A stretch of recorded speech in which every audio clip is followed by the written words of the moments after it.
Okay, hear me out. I don't get paid to do YouTube, alright? I'm just some asshole who uploads his uninformed, shitty opinions about video games, and I hope that people agree with me, or at least find some level of entertainment value in it, even if it's just to say, haha, look at this fucking dumbass. Man, he's fat and ugly, and things like of that nature. I'm not a reviewer, and even if I were, a reviewer's job is not to try to convince people and sway them to one side or another, right? A reviewer's job is just to experience a product and put out how they felt about that product. I used to claim to be a reviewer, but I'm not, and I never really was, because I'm a poor bastard. I have to buy things when they're on sale weeks and weeks after they come out. I'm definitely not getting those day one views or there's early review copies or anything like that. And again, even if I were a reviewer, it would just be my shitty opinion against someone else's shitty opinion. What's all this preamble for? For this fucking game, LAIR. The one that's gonna make me look like a total asshole if I don't look like one already. I really like the game LAIR. The video game LAIR. The PS3 exclusive LAIR by Factor 5. LAIR, the one with the dragons in it. I probably come across as more arrogant and bold and confident in my YouTube videos than I am in actuality. In actuality, I'm an incredibly sensitive, emotional, withdrawn person, and the YouTube thing is by design. I tend to try to be a lot bolder and more abrasive in my YouTube videos than I am in real life because it's helping me get out of my shell. That said, I still have a problem with dealing with dissenting opinions, something I really, truly believe in or really care about, and someone just trashes it. I'm like, I'm ready to go to war, man. I'm ready to get the guns out. You talk shit about my console? My PS4 is gonna slap your mom in the dick with my... What? All right, let me get to the point, right? I like LAIR a lot. To be honest, I'm looking at the scores here. 69% of people, of Google users who have the gall to fucking post a thumbs up or a thumbs down on fucking Google. I honestly had no idea you could even do that until this moment right here. You just look something up and just put a thumbs down as many times as you want. That seems unhealthy. But anyway, it's got a 53% Metacritic score. It's mediocre, but like, okay, I'll take mediocre. Here's the thing, right? I know the game is not great, and I accept it with all of its flaws. I'm not going to be one of those guys who's like, oh no, the game is perfect, and you're just wrong for thinking otherwise. But if I were to try to sell this game to someone, I would have a fucking hard time doing that. Okay, alright, yes, I know the controls are awful. The flight controls are unresponsive. There's screen tearing and hideous motion blur. The characters are pretty much non-existent. The story is rushed and not compelling, but the music is really good.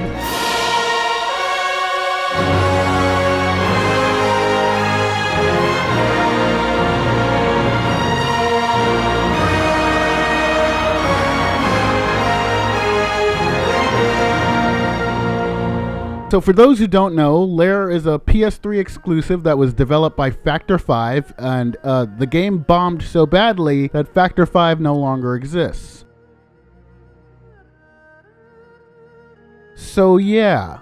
And I think that's a damn shame. You never want someone to do so bad at something that their whole life crumbles around them, you know? And again, I like LAIR. I remember when the game first came out, one of the main cited issues with it were the motion controls. You don't control this game like a normal video game. No, this game came out pretty close to launch, and they wanted to make use of the 6-axis motion controls. So in order to control the dragon, you need to drift up, drift down, bang to the side and everything, and then use gestures like snapping the controller forward in order to dash. Alright, I've already had to re-record this like twice because fuck my capture card. It's so fucking shitty. I don't even know what I'm doing. The game will lock on to the wrong... Did I die there?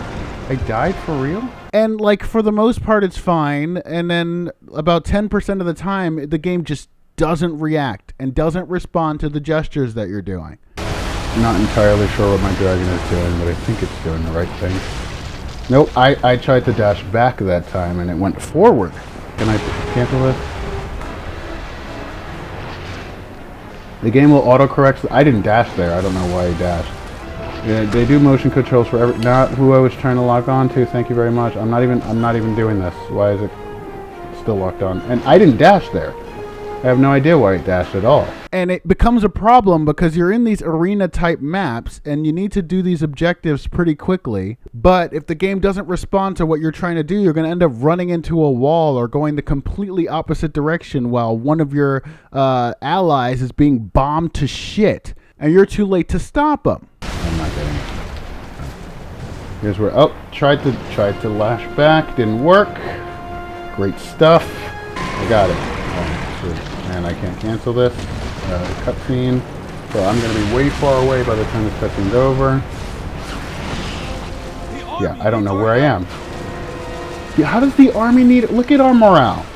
Look at our morale. There's nothing there. You play as Roan, a mighty dragon tamer in the kingdom of Asilia, one of two kingdoms that used to live prosperously before volcanoes tore apart their land. History teaches us the people lived in harmony, bound by a single faith.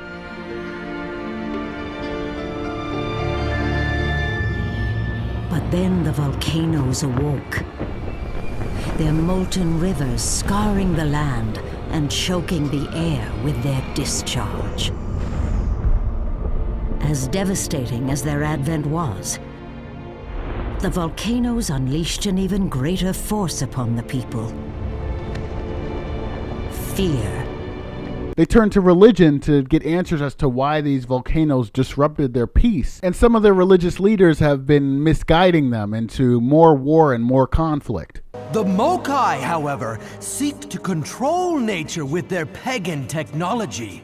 Their steam machines are an affront to God. The game has a super old school feel to it. It's a mission-based structure, but not like a modern mission-based structure that something like Metal Gear Solid 5 has. It's just straight up, you just go to the main menu and you choose which mission you go on. And there's just a set of objectives you do on that map before the mission is considered complete. And honestly, it works for this kind of game. This kind of game being sort of like Star Wars Battlefront. This game is literally, from its very foundation, just, if you took Star Wars, stripped all the sci-fi out of it, and put in dragons, and this is the game. And it really does play like Star Wars Battlefront 2 in some ways. This massive army, all these different objectives you have to do, different troops you need to take care of, enemy dragons are flying through the air. The scale of it is pretty interesting, even if the graphics haven't aged well in the slightest bit.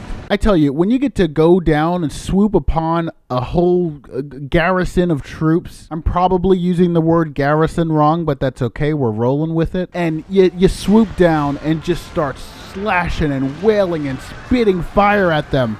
That feels so freaking good. It reminds me of that game Rampage, where you're playing as these gigantic kaiju ass motherfuckers and you're just like going through destroying everything around you.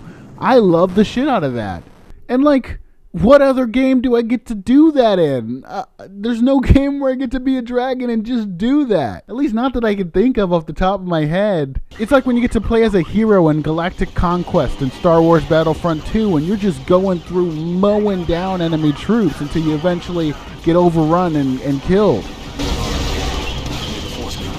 Except in this game, you're a dragon. You don't get overrun and killed, baby. The most annoying thing I would say is when you're going on a tear, you're going through destroying your enemies, and then you lose the mission because some dumb shit way over fucking meters and meters away gets blown up by something you didn't even know was in the map. You'll spend so much of your time just meandering around trying to figure out where the game wants you to go and what the game wants you to defend. There's some rhinos as well. I don't see any right now, unless you're going farther ahead.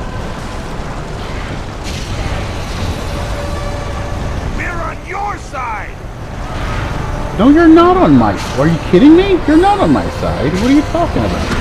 It's really kind of just defend the outpost, the video game, except there's not really outposts, there's just different phases in each battle. Maybe you need to protect the bombing mantas, or you need to protect the ships, or something else like that. The coolest parts are when the game just says, just fucking kill these dudes. And you're like, okay, all right, I can do that. But the game really struggles, especially with the graphics being as they are. There's sort of these very early PS3 graphics where everything is glistening and struggling to render at a distance, and you're just trying to figure out which kind of dragon is which, what exactly is a catapult, and what's something that you need to be targeting. Your dragon has this sort of dragon vision mode where things that you're supposed to be targeting are highlighted in red, but in my experience, either things just wouldn't highlight, or it would highlight all the enemies, which didn't help me figure out where the objective was. The game also doesn't really explain to you what's your health bar and what's your enemy's health bar. You just kind of have to figure that out on your own. And it's got this BS scoring system where you get medals and upgrades depending on how well you do in the mission. But if you're off by like one thing, you won't get the medal, even though everything else you did above and beyond expectations. The absolute worst parts, I would say, are defending the mantas, because they are so fragile and everything in existence will try to bomb them out of the sky. Drone! Our mantas are under attack!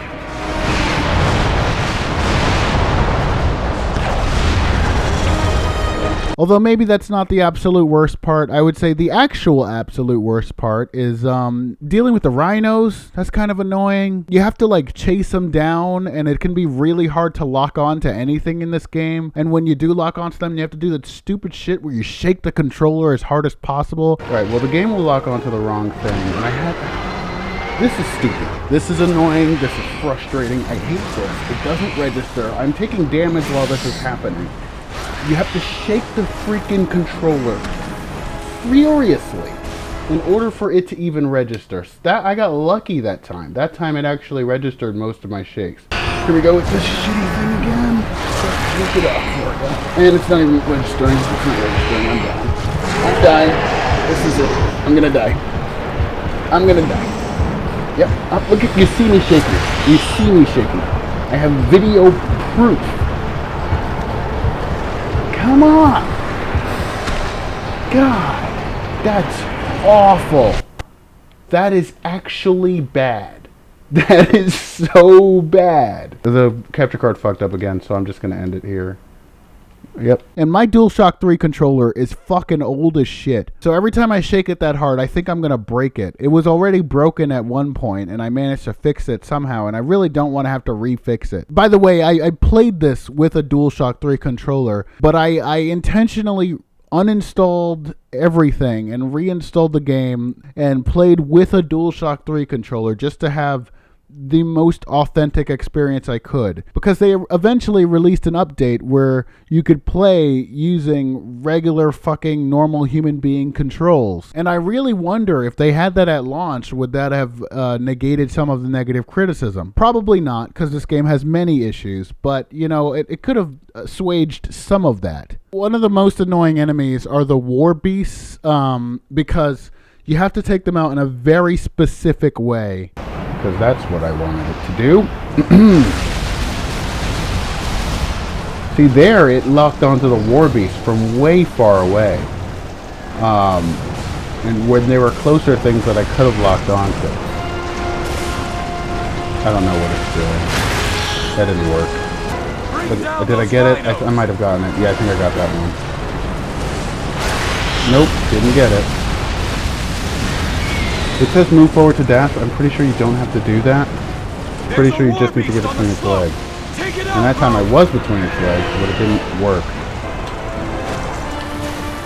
See, and then it rears up for some reason. I guess you do have to dash. I don't know. It never seems to register. See if I can get this guy here. Nope. Let's try to dash forward. There we go. Like you tell me to, game. You have to shoot the sort of carriages off of their back. There's two of them. And then you have to tie a rope around the bottom of their legs. Again, the Star Wars comparisons are there. Remember taking out AT-ATs in Battlefront 2?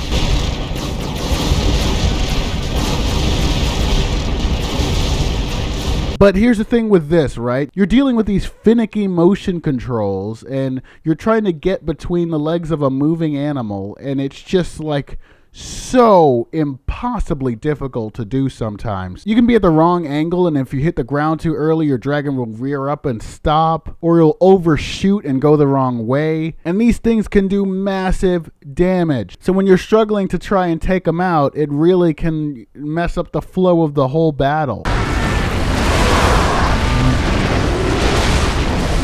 Speaking of battle flow, there's this morale system which seems inconsistent. Generally speaking, it's a good measure of how well you're doing the objectives, but you can increase morale just by killing a bunch of insignificant enemies. Generally speaking, there are other objectives which are the main objectives, which will cause you to win or fail based on whether you do those in time or not. And the time limit is always invisible. You never know exactly how much time you have to do it. But the morale system, I don't even know why it's there. It's just sort of a guideline. I kind of like it being there, but I wish it was clearer as to how it actually affected things. But again, the feeling of this large-scale war when your dragon is swooping down and splitting through the waves of the ocean to get to a boat and blowing it to bits with a big stream of fire, that feels so freaking good. I cannot overstate that. The boss battles suck ass, like all of them, every single one. They try to have these like quick time events in the game, which are annoying because they really just break up the flow of the battles and the larger war. There are these little combat sequences, which is almost like a dragon fighting game. But I would keep those. Those are kind of interesting and cool. If they fleshed it out a little more, polished it some more, I would definitely keep those in the game. And you can unlock more combos for your dragon to do. You can recover health that way, which is really cool. It's the quick time events that I'm not really sure what to do with. They tried to make them real cinematic and cool, and maybe they looked cooler back when graphics weren't as good as they are now. But, I mean, look at this.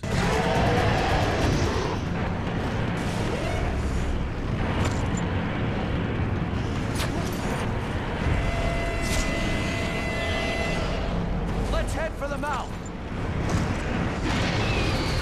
I mean, it's just really kind of lame, isn't it? It's like, man, it almost kills the joy of doing it. And then the fact that you have to control it with the quick time event button presses. I mean, it's very hard to fail these. I think I've only failed one in the entire game, aside from the boss fight ones. But man, does that kill the whole flow of everything. I very much think it could be done to have these like cinematic cutaways when you do something really cool in a battle. Generally speaking, if you go into what's called your dragon's rage mode, where you kill a bunch of enemies, you get your rage meter up, you go into rage mode, basically means you can start one-shotting things. If you charge into another enemy pilot, press the triangle button, you can do an instant takedown, which knocks the pilot off of their dragon. So yeah, I like the idea in concept, but the execution just really breaks up the flow of everything. But back to the boss fights, right? So the boss fights also have QuickTime event sequences. The boss fights are almost all with these gigantic beasts that are different from the dragons. Like you have the serpent in Serpent Strait and the spider wasp. The music for the bosses is incredible, but the actual fights themselves are so frustrating. Jesus!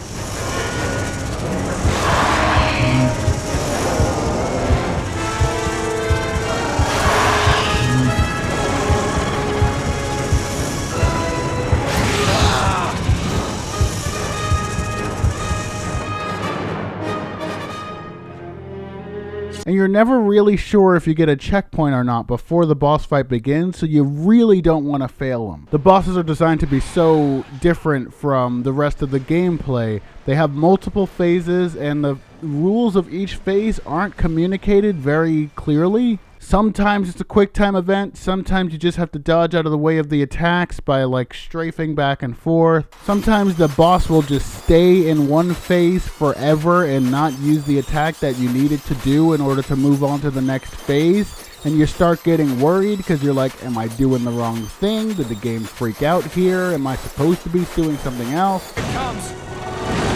Strike it now, Assyrian! Its shell's coming off. And generally, fighting these bosses doesn't feel like you're really overcoming great odds. It just feels like a really tedious affair that's confusing and frustrating. Then you're fighting with the controls again. Then you're not really sure what's even doing damage to you half the time. The worst boss fight is the last one, where you're basically just trying to bomb a bunch of volcanoes. The city's on fire! There's nothing left to save!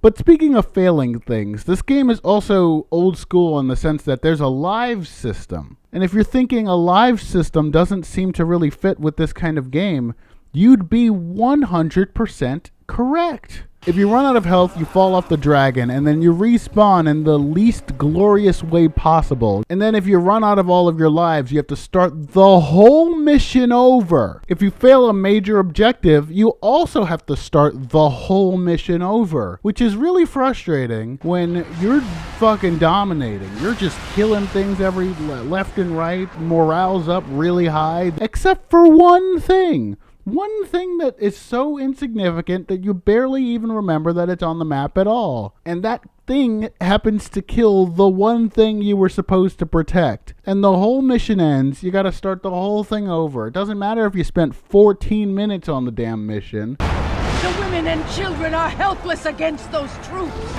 Our troops are getting decimated!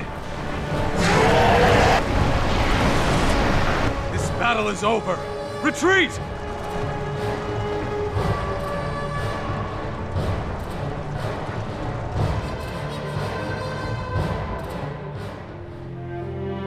I realize I'm making this game sound like a piece of shit, but also, you get to play as a dragon. And when you are sweeping through as this deadly, destructive force of nature, it doesn't get any better than that, man. I mean it. It feels so freaking good. Just get out there and destroy fucking everything. And that is when this game is at its best. And I wish it got more fantastical. There's one crazy cool looking arena that you get to fight on where it's basically this floating prison in the middle of the Maelstrom, it's called.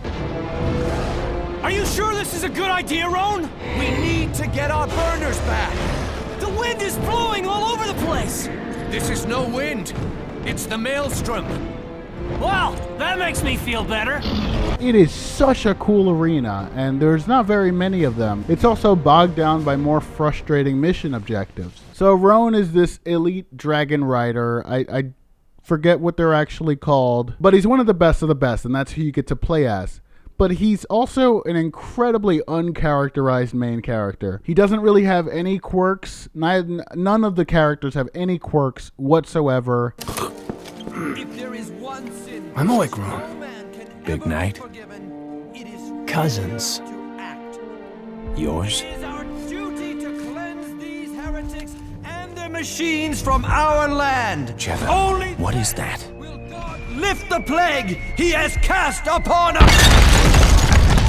They don't have any personality at all. It's just, the story is basically the spark notes of this big revenge story. That's why you need somebody. Enough, Kobakai. Since the Divide, my people have known nothing but war. My striker has spilled Assylian blood for 5 generations. Now it belongs to you, if you can promise me the survival of my people. There are those in Assylia who do not wish for peace. But the time has come for our peoples to know a life beyond death. Loaded! What are you... General Atakai killed the Guardian! General Atakai killed the Guardian! This is the Diviner's work, Roan. He will destroy us all. It doesn't help that the game is also super short, so there's not a lot of time for characterization to happen in the first place. And there's definitely no characterization happening in the middle of these gigantic battles. Captain Talon has been murdered, Roan. Why are we following these orders? Our army's at war, Jevon. Until that changes, we have to be prepared for anything. Anyway, Roan's mentor, leader, friend, guy thing dies as a result, and the Assylians launch a major counterattack on the Mokai as a result. This leads to one of the most annoying stealth sequences in any video game ever invented. Yes, this dragon game where you fly a dragon as the main mechanic of the game has a stealth section. And if you get caught in these searchlights, which is a lot easier done than said, you just get blasted to fucking hell and back until you die or lose the searchlights. At least it's not like a you get caught, you fail kind of thing. That would have been awful. But then it's followed up by one of the coolest parts of the game. Putting you for a little switch there, Yeah, it's followed up by a mission called Firestorm, where you are bombing the armory of the Mokai in order to make sure that they can't fight back. Turns out, you're actually bombing a bunch of fucking civilians.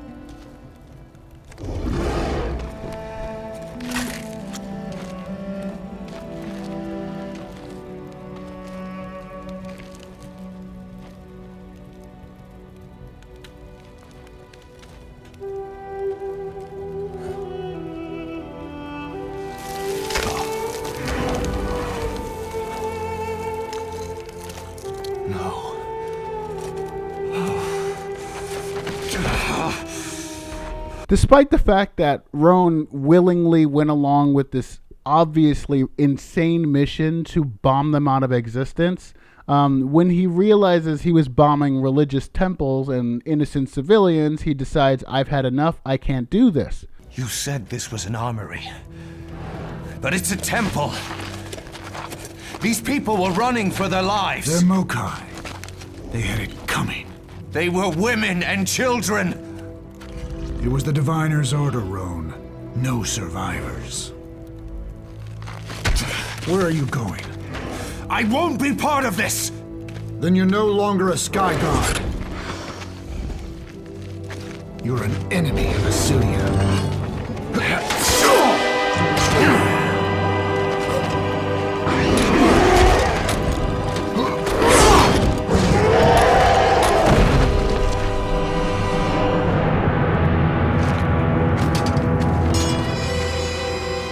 His dragon dies in the desert and he's forced to wander by himself until the dragon of the assassinated Mokai leader finds him in the desert. And together they join forces for good. This leads to another shitty moment where you have to wander aimlessly through the desert trying to find your way through. The game tells you to look for vegetation in order to find a source of water, but it's so unclear as to where you're supposed to go that you will just be wandering. Wandering. You find something that looks like the right way and it's not. And sometimes the vegetation's not even properly, put on the mountaintops. Here's a major issue with this game that I realized. This game should have been delayed for the PS4. It came out in 2007, which I know is a bit early to be delayed for an entire console generation, but the PS3 just wasn't powerful enough for this scale of game. You're playing as a dragon, you're flying through these gigantic battlefields. When you actually look at the environment, they're so low detailed. All the mountains just look like mounds of clay because they're so far away, so low poly. It's as if you're just looking at a backdrop the entire time, because that's kind of what it is, except that you get super up close and personal with these backdrops. And I get it, like you're flying through these gigantic mountain ranges on the back of a super fast dragon. And I think it's the issue with like a Sonic game, Sonic is supposed to move super fast, right? So that means the maps have to be very large and very accommodating for that level of speed and mobility. But when you're dealing with these big 3D environments like in LAIR, you have to cut corners somewhere, so they cut corners with level of detail. Did you know that you can play as Roan in this game without flying a dragon? You can just play as Roan.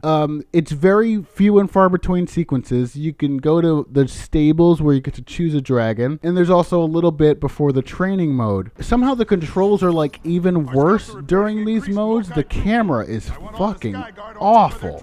And it's got these awful inverted controls, and the motion blur is ridiculous. But it was cool for a moment where I could go into first person and just look at my dragon and just admire the beauty of the dragon and how cool it looks. The dragon feels so good to control when it's working properly. The way it moves and the way its body kind of hangs while it's flying through the air is awesome. I almost wish this game had more of a Red Dead Redemption 2 style, you know, manage and take care of your horse mechanic, but with the dragons, obviously. If they had more third-person parts of the game where you actually get to walk around Asilia and get to know Asilia and the Mokai and learn more about them as a people, interact with people, build character and stuff like that, and manage and take care of your dragon, it would have added much needed personality to this game, which is very much lacking it. Of course, it would have padded the game even more, and maybe that would have been a bad thing overall, but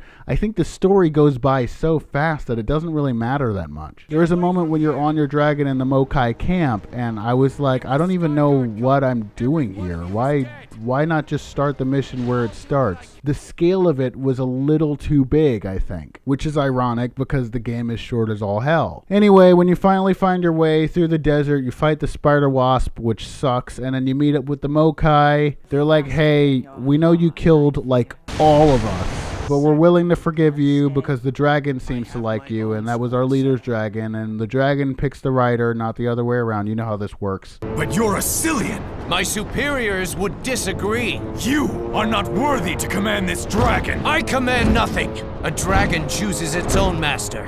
I would rather choose my own dragon than share a saddle with an Asilian. So Roan stages a series of counterattacks against the Asilians, which are now being led by this religious zealot who wants to lead the entire world into war. It makes me nervous when you're quiet, Roan. It doesn't make sense. They should have 1,000 men at this bridge. Good point. Let's find another route. Or not. You go on a series of missions. One of them is to rescue the brother of the assassinated Mokai leader from this prison in the middle of the Maelstrom. Sup, home dogs, it's Fuckrag here with another epic correction video. I actually mixed up a few things here. Upon looking over the footage once more, I realized, first of all, you're not rescuing Attakai's brother, you're rescuing his son. And second of all, I mixed up two maps. There's one map called Breaking the Ice, which is an ice level. And then there's the other map called the Maelstrom, which is really freaking cool. They both have very similar looking fortresses, and they both have a similar idea of you're rescuing people. So somehow my brain fucked up and mixed up both of them, so sorry about that. This is probably the coolest part of the game. It's also incredibly frustrating, but you gotta take your wins where you can get them, my man. You see this almost fortress-looking thing floating on a rock in the center of this whirlpool. It's so cool. After you rescue the prisoners, you get a major boss battle out of freaking nowhere. Loden, who's the guy who betrayed you and killed the Mokai leader in the first place, comes on his dragon and is like, you're not getting past me. And there would be a lot of dramatic tension here if that was built up whatsoever. All I know is, hey, that guy's an asshole, and I'm gonna kill him. I mean, hey, and if that's motivation, fair enough. So you kill him in another really janky-ass looking sequence.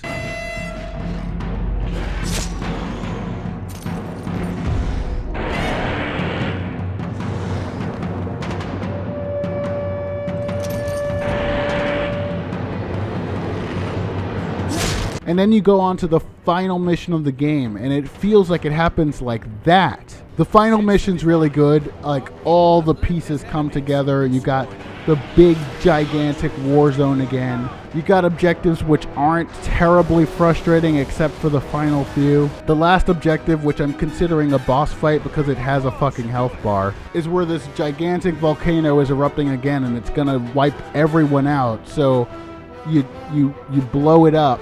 And that's supposed to stop it. The mountain! It's erupting! The city will be destroyed! If we don't divert the eruption soon, it will be too late! We can use bombs from our mantas!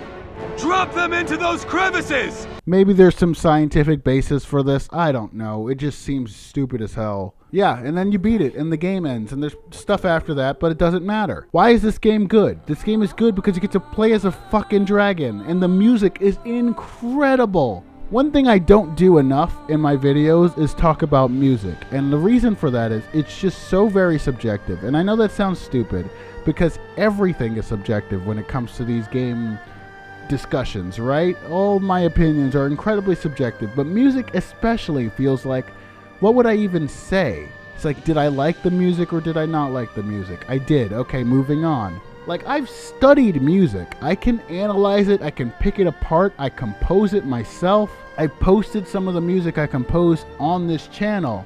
And I really care about music as an art form.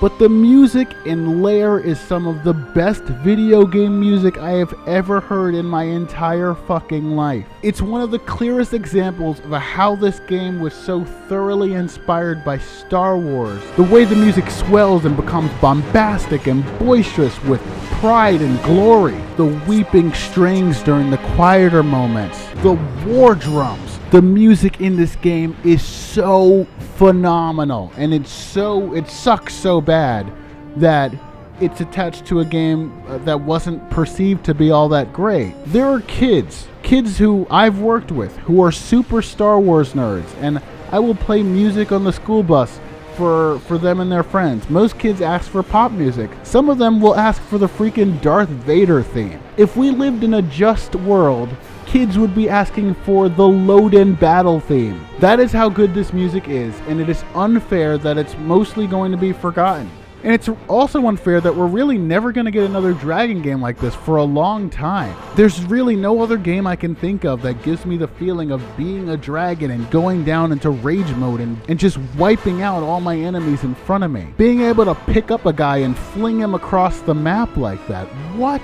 That feeling is so satisfying and incredible. It carries me throughout the entire game. And I get it, like, how do you even balance a game like this? You almost need this large-scale warfare type thing. Something along the lines of Star Wars Battlefront 2, where, yeah, it's sort of asymmetric, but it's also sort of an even playing field, where there are two sides fighting for certain objectives in this big war zone type affair. And that's why, if the world were just, I would give this IP, the LAIR IP, over to DICE. Just imagine the scale of Battlefield 4 with dragons and war beasts and rhinos and legions of soldiers on the front lines, warships, all of them playable, all of them having their own unique role in the battle. And the dragon would be sort of like the anchor for the entire game. I can just imagine the level of graphical fidelity, the sound effects, everything blowing up and bursting around you, the sounds of the war cries, the war drums, the music swelling, the John Debney score playing in the background. Oh man, that would be a game and a half. But what are we left with now? We're left with LAIR, which no one really remembers, Factor 5, which no longer exists, and DICE, which puts out half-assed Battlefield games like Battlefield 5, stuffed to the brim with microtransactions like Star Wars Battlefront 2, which I hear is good now. I really wish LAIR got a second chance. I think with the right studio, like DICE around Battlefield 4 era, it would be something incredible that no one's ever experienced before. But I guess that's just left up to the imagination now. Thank you guys for watching. Hope you enjoyed. I hope you're staying safe, and I'll see you on the next video.